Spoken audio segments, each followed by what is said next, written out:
사도하고 힐러리가 싸우고 있는데 그 싸우는 이유가 뭐냐면 다음 대통령 후계자가 되기 위해서 싸우는 겁니다. 과연 누가 다음 후계자가 될 것일까 참 궁금합니다.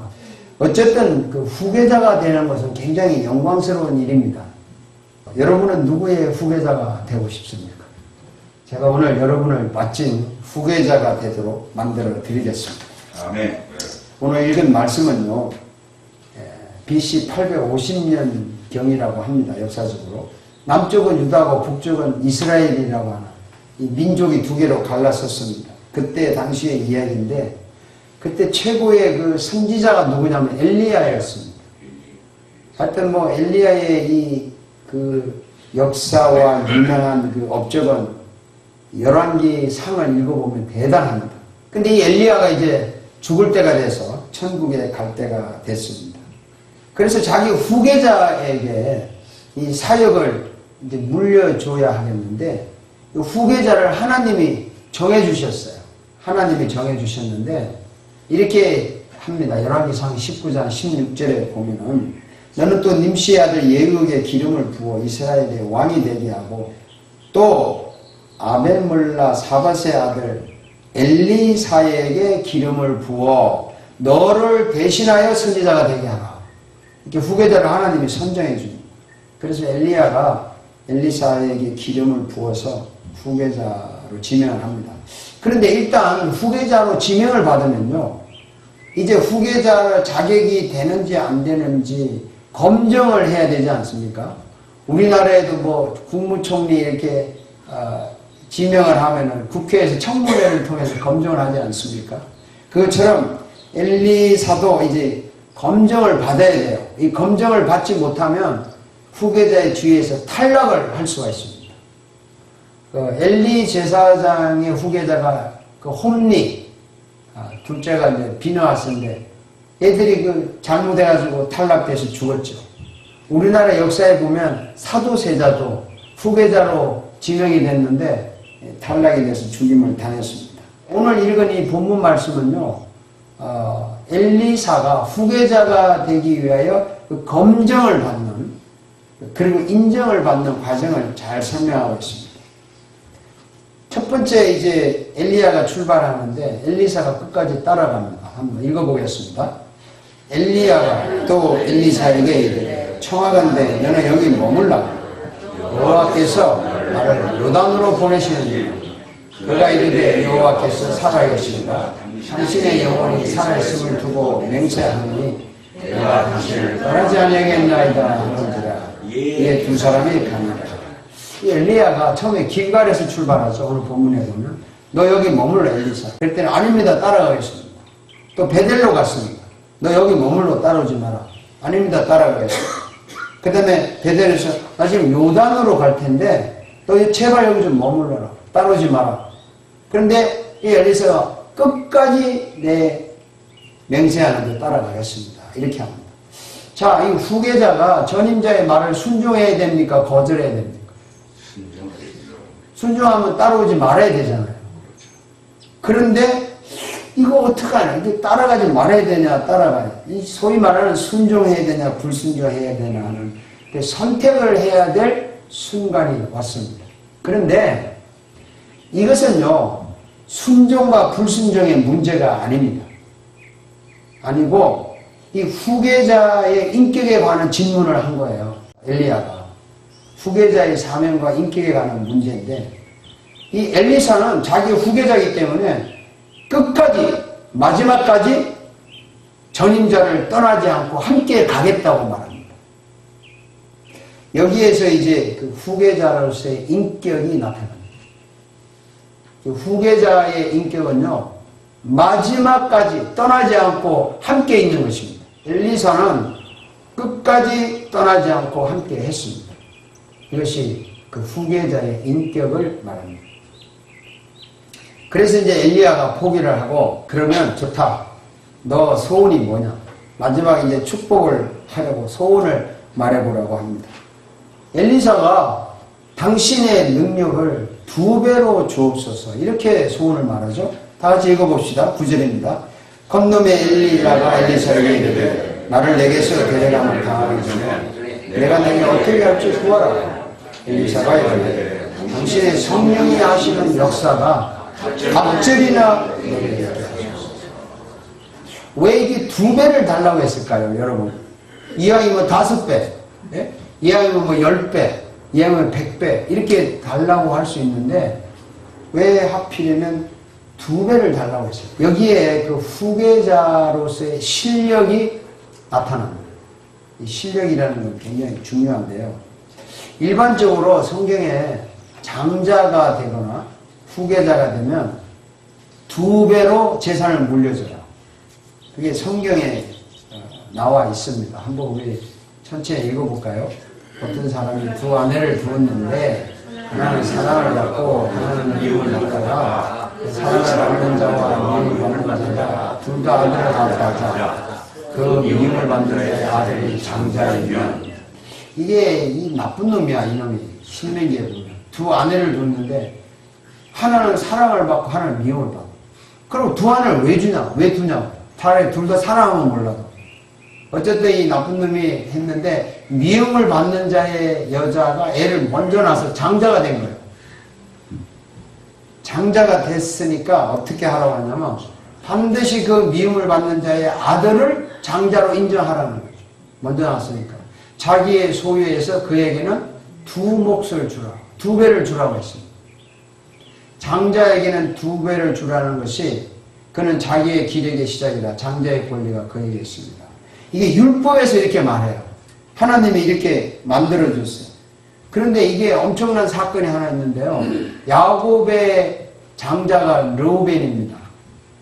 이스라엘의 장자 르우벤의 아들들은 이라니라. 르우벤은 장자라도 그의 아비의 친상을 더럽혔으므로 장자의 명분이 이스라엘의 아들 요셉의 자손에게로 돌아가서 족보에 장자의 명분대로 기록되지 못하였느니라.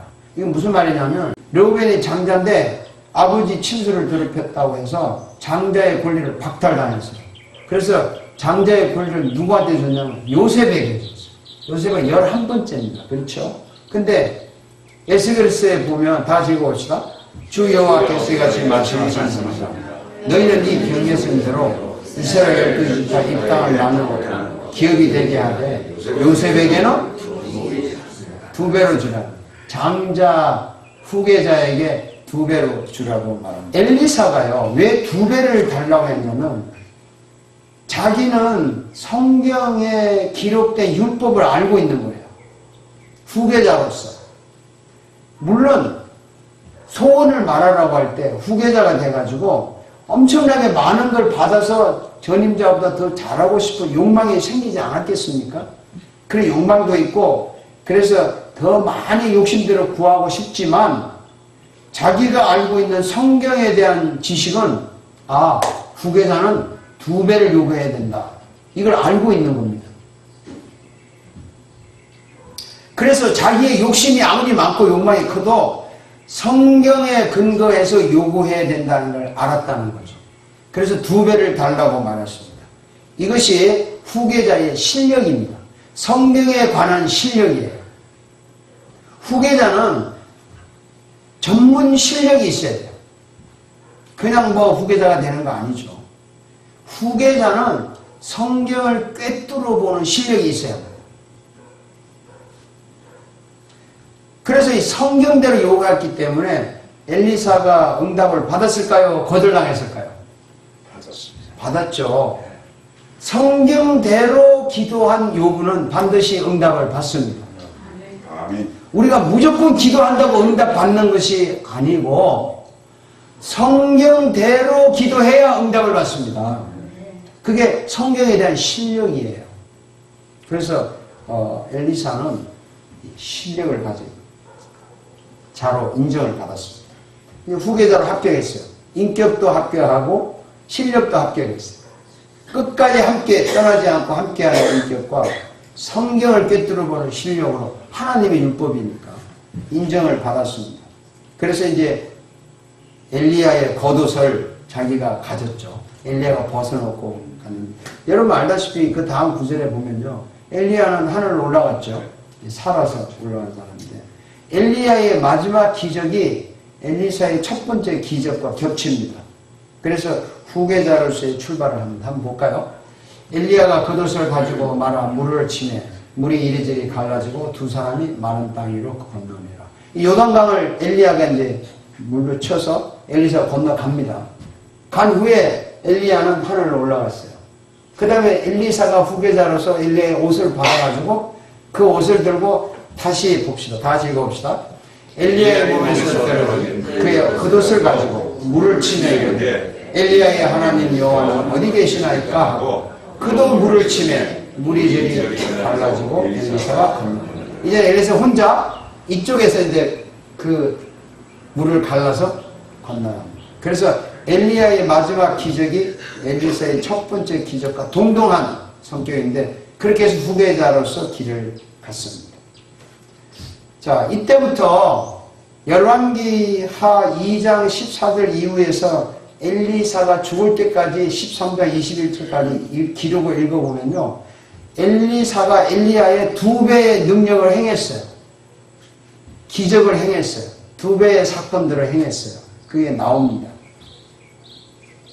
자, 여러분은 누구의 후계자입니까? 예수님이 우리를 후계자로 만드셨습니다. 우리는 예수님의 후계자입니다. 우리는 예수님의 후계자입니다.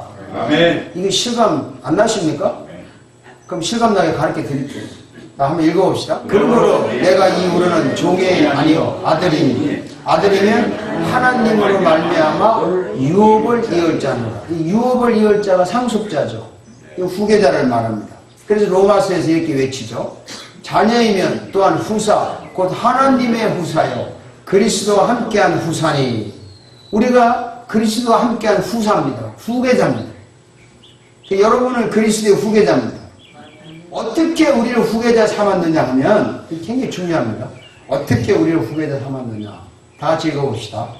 우리를 구원하시되 우리가 행한 바 의로운 행으로 말미암지 아니하고 오직 그의 긍휼하심을 따라 중생의 시선과 성령의 새롭게 하심으로 했다. 우리를 구원하셔서 후계자를 만들었는데 우리가 행한 바 의로운 행위로 말미암지 아니하고. 지난 주일에도 이 설교를 강조했지만요. 여러분 행동을 가지고 천국 못 갑니다. 이제 분명히 아시죠? 아멘. 착한 일 해가지고 천국 못 갑니다. 복은 받을지 몰라도 구원은 얻지 못합니다. 그래서 우리를 구원하시되 우리가 행한 바 의로운 행위로 말미암지 아니하고. 여러분이 행위로 구원받지 못해요. 오직 그의 긍휼하심을 따라 중생의 시선과 성령의 새롭게 하심으로 하셨나니. 이게 무슨 말이냐? 긍휼하심과 중생의 시선과 그의 새롭게 하심을 하셨나. 예수님이 이 땅에 오셨습니다. 잘 아시는 대로 인간의 모든 죄를 용서하고 지옥에 가야 될 우리의 죽을 몸을 천국에 가야 될 부활의 몸으로 변화시켜 주셨어요. 그렇게 하시기 위하여 오셨습니다. 그래서 우리의 모든 죄의 값을 지불하시고 우리에게 영원한 천국을 주시기 위해서 우리 대신 십자가에서 죽으셨습니다. 그리고 3일 만에 다시 영원한 몸으로 살아나셨습니다. 우리가 살아야 될 천국에 가서 살아야 될 것을 지금도 준비하고 계십니다. 제가 하는 이 말 너무나 잘 아는 말이죠? 네. 아멘. 그렇죠? 이 너무나 쉬운 말이고 세속적인 용어로 표현하면 동해물과 백두산이 마르고 닳도록 이 말을 들었을 거예요. 예수님이 우리 죄 때문에 이 땅에 오셨고 우리 죄값을 지불하고 죽으셨고 우리의 죽을 몸을 살려서 영생의 몸을 해주셨다. 그리고 3일 만에 부활하시고 천국에 가시고 다시 이 땅을 심판하러 오신다. 너무나 잘 아는 이 내용이 귀가 닳도록 들은 내용인데 이것을 믿는 자, 이것을 확실히 믿고 그분이 나의 구원자라도 믿고 고백을 하는 자에게 새로운 생명과 영생을 주십니다. 아멘. 그런 자에게 후계자를 만드시는 거예요. 후계자 만드는 게 그런 겁니다. 아, 예수님이 나를 위하여 죽으셨습니다. 내 죄를 용서받았습니다. 나는 거룩한 사람이 되었습니다. 나는 하나님의 자녀로서 아름답게 살 것입니다. 라고 고백하는 자를 후계자 삼는 거예요. 그러한 자를 뭐라고 하냐면 중생의 시선과 성령의 새롭게 하심으로, 그런 뜻입니다. 그러니까 너무나 단순한 이 사실을 고백을 해야 되는데 고백을 하지 않는 사람들이 많아요. 자, 여러분, 예수님이 나를 위해 죽었습니다. 고백 한번 할까요? 주님, 당신은 나를 위해 죽으셨습니다. 주님, 나를 위해서 죽으셨습니다. 당신 때문에 내 인생의 모든 죄가 용서받았습니다. 용서를 받았습니다. 당신의 십자가의 공로로 나는 후계자가 되었습니다. 너무 간단하죠. 그런데 이 간단한 고백을 지금 하라니까 잘하죠. 잘하는데 로마 시대 때는 어떻게 했냐면요. 기독교 핍박할 때 굶주린 사자 앞에 놓고 화염체는 불 덩어리를 앞에 놓고 이렇게 고백을 하면 사자에게 던져 죽이겠다. 너 고백할래? 이렇게 물어요. 그런데 거기서 고백을 해서 사자에게 찢겨 죽은 사람을 우리는 뭐라고 합니까? 순교자라고 합니다. 지금 이 고백을 한다는 말이 참 말은 쉬운데요. 이 목숨 걸고 하는 거예요. 인생을 바꾸는 겁니다. 그렇게 하면 여러분을 그의 은혜를 힘입어 어렵다 하심을 얻어 영생의 소망을 따라 상속자, 후계자가 되게 하려 하십니다. 그렇게 하는 것입니다. 여러분은 후계자입니다. 아멘. 믿습니까? 아멘. 그래서 우리는 절대로 예수님을 떠나지 않아요. 여러분, 제가 분명히 말씀드리는데 아마 여러분 절대로 예수님 떠나지 않을 겁니다. 죽을 때까지 예수님 안 떠나죠? 안 떠날 겁니다. 베드로가 이런 짓을 했어. 한번 읽어봅시다. 베드로가 대답하여 이르되 모두 주를 버릴지라도 나는 결코 버리지 않겠노라. 요 아주 이런 말을 했어요. 시편 기자는 교만한 자들의 나를 심히 조롱하였어도 나는 주의 법을 떠나지 않아요. 근데 베드로가 주님을 결코 버리지 않는다고 했는데 어떻게 했어요? 잠시 떠났죠. 그리고 나중에 돌아왔죠. 여러분, 지금 베드로와 똑같죠? 여러분, 절대 주님 안 떠날 거 나는 알아요. 그런데 잠시 여러분 떠나죠? 네. 잠시 떠났다가 왔다 갔다 하다가 또 돌아왔죠. 아니, 이거 위로가 되지 않습니까? 아, 나도 잠시 이 세상의 유혹을 받아서 잠시 떠났는데, 그래도 나는 끝까지 왔다. 왔다는 증거가 뭐예요? 여기에 앉아있는 거예요. 예수님을 떠나지 않았다는 말은 이 예배하는 자리에 앉아있는 것입니다. 아멘. 예배하는 거 이 자체가 여러분이 절대로 주님을 떠나지 않는다는 걸 증명하는 거예요. 그리고 우리는 기도한 대로 응답을 받습니다. 후계자이기 때문에. 이 기도한 대로 응답받는다는 구절이 있어요. 그를 향하여 우리가 가진 바 담대하게 이것이니 그의 뜻대로 무엇을 구하면 되것입니다. 그의 뜻대로 구한다는 말은 성경에 다 기록이 되어 있습니다. 그래서 성경을 아는 실력이 있어야 기도를 하는 거예요. 성경 모르고 기도하는 것을 우리는 이렇게 염불이라고 말합니다. 염불 기도. 자기 마음대로 막 달라는 거죠. 안 됩니다. 성경대로 기도를 해야 응답을 받는 후계자예요. 그래서 우리는 예수님을 떠나지 않는 후계자고 성경대로 기도해서 응답받는 후계자입니다. 엘리샤하고 똑같죠. 사진 하나 보여드릴게요. 이분 잘 아시죠? 이 사람 별명이 고아의 아버지입니다. 이분은 고아원을 운영했는데 기도만 해서 고아원을 운영했어요. 처음에 고아원 시작할 때 갖고 있는 것은 접시 3개, 쟁반 28개, 물병 하나, 컵 1개, 소금병 받침대 3개, 칼 4개, 포크 4개, 채소 깎는 이 강판 1개. 이거 가지고 고아원 시작했습니다. 아무것도, 건물도 없고 집도 없어요. 63년 동안 고아 사업을 했는데 750만 달러 이상을 모금을 했습니다. 기도 응답 받았어요. 여러분, 750만 달러가 지금 돈이 아니고 130년 전에 750만 달러예요. 130년 전에. 130년 전에 1센트 성경 한 권이 얼마 한 줄 압니까? 130년에 성경 한 권이 5센트밖에 안 했대요. 근데 그때 750만 달러는 엄청난 거죠. 그런 고아들을 먹여 살리는데 정부의 힘도 빌리지 않고 돈 많은 부자의 도움도 청한 게 없어요. 그 1989년 3월 10일에 돌아가셨는데 93세에 15만 명의 고아들을 먹이고 입히고 교육시키고 학교 보내고 있어요. 뭘 가지고 했느냐? 이 사람은 기도를 가지고 했는데 어떻게 기도했냐면 고아들의 고안에 아무렇지 먹을 게 없어요. 입힐 게 없어요. 돈이 없어요. 그러면 성경을 딱 핍니다. 성경을 뭘 피는 줄 아세요? 한번 읽어봅시다. 거룩 천신 하나님은 고아의 아버지시며 과부의 재판장이시며 내 입을 넓게 열라 내가 채우리라. 이걸 펴놓고 제가 뭐 그분을 보지는 않았는데 그분의 전기를 보면 거기다 손가락을 이렇게 짚었대요. 이렇게 손가락 성경에 손가락 하나님 보세요. 당신이 고아의 아버지라고 그랬잖아요. 고아의 아버지. 당신이 과부의 재판장인데 고아의 아버지인데 아버지가 자식 굶기면 돼요. 먹을 거 없어 돈 주세요. 그리고 입을 넓게 열라 그럼 채운다 그랬어요. 입을 내가 이렇게 벌릴 테니까 채워주세요. 이렇게 기도했다는 겁니다. 성경대로 기도했다는 거죠, 이게.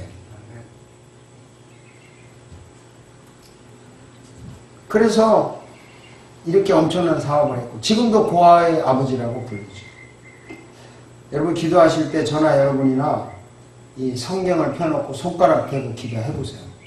어떤 일이 일어나는지. 죄송하지만 저의 경험을 한번 예를 들게요.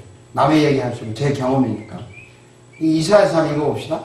이스라엘아 너를 지으신 이가 말씀하시니 너는 두려워하지 말라. 내가 너를 구속하였고 내가 너를 지명하여 너는 내가 지명하여. 이게 지금 개정 개혁한 성경입니다. 근데 요거 이제 옛날 성경은 이렇게 돼 있어요. 이스라엘아 너를 조성하신 자가 이제 말씀하십니다. 너는 두려워하지 말라. 내가 너를 구속하였고 내가 너를 지명하여 부르느니 너는. 여기 조성이라는 이름 나옵니다. 예? 이게 저 이름과 관계가 없어요. 없지만 내 이름이 탁 이게 뜨는 거예요. 이게 뭐야? 유심히 보니까 내가 너를 지명하여 부른다니 너는 내 것이라. 이게 딱 나오는 거예요. 그래서 내가 너를 지명하여 불렀어. 너는 내 것이라. 그래요. 하나님 나를 지명했죠. 조성 이렇게 지명했고 목사의 일을 하라고 불렀죠. 이렇게 말을 했어요. 너는 조성아 나를 지명해 불렀죠. 너 목사 돼 라고 나를 불렀죠. 그래서 이게 지명하여 불렀다는 그 뜻이에요. 원어를 해석하면 이름을 불러서 어떤 일을 시키기 위해서 불렀다는 뜻이거든요. 그래서 이걸 놓고 기도한 거예요. 자, 나를 지명했죠? 조성 불렀잖아요. 여기 있어요. 목사 시켰잖아요. 여기 있어요. 목사 일을 하려면 8만 불. 그때 캐시 8만 불이 필요했어요. 8만 불 주세요. 주면 내가 계속 이 후계자 노릇 할 거고 안 주면 후계자 취소하세요. 괜찮아요. 이렇게 기도 40일 했습니다. 정확하게 43일간 했습니다. 했는데 여러분 이 후계자를 하나님이 취소시켰을까요? 아니면 계속 지명해서 불러서 썼을까요? 여기 있어요. 지명해서 써. 여기 있는 걸로 봐서 그렇죠. 저도 성경대로 기도를 했어요. 캐시 8만 불 이틀 만에 들어온 거예요. 43일. 자, 여러분의 자녀가 만약에 여러분보다 더 잘하고 더 잘되면 기쁘겠습니까? 슬프겠습니까? 기쁘죠. 자녀가 더 잘되면 기쁘죠? 여러분의 후계자가 더 잘되면 기쁘지 않아요? 즐겁지 않아요? 그것이 오히려 부모의 영광이죠. 자식이 잘되면 부모의 영광입니다. 만약에 여러분들이 예수님의 후계자로서 잘되고 잘 살면 예수님이 얼마나 기쁘겠어요? 그것이 예수님의 영광 아니겠어요? 아멘. 여러분들이 잘하면 여러분도 기쁘지만 주님이 더 기뻐하십니다. 그 영광 돌리는 거예요. 자, 그래서 우리는 예수님의 후계자입니다. 아멘. 후계자로서 우리의 인격은 끝까지 예수님을 떠나지 않습니다. 아멘. 뿐만 아니라 후계자로서 우리의 실력은 성경대로 기도해서 응답받는 것입니다. 아멘. 우리는 후계자로서 예수님의 이름을 빛내며 살 수 있어요. 후계자로서 우리가 다니는 교회를 빛낼 수 있습니다. 아멘. 우리가 다니는 교회뿐만 아니라 내가 일하는 일터에서 그 직장을 빛낼 수 있습니다. 내 가정을 빛낼 수 있습니다. 우리는 후계자입니다. 한번 아멘. 따라합시다. 나는 예수의 후계자다. 예수를 빛내며 나를 빛낼 것이다. 아, 이 생각만 해도 기분 좋네. 옆에 사람 보고 한 말씀. 당신이 예수님의 후계자입니다.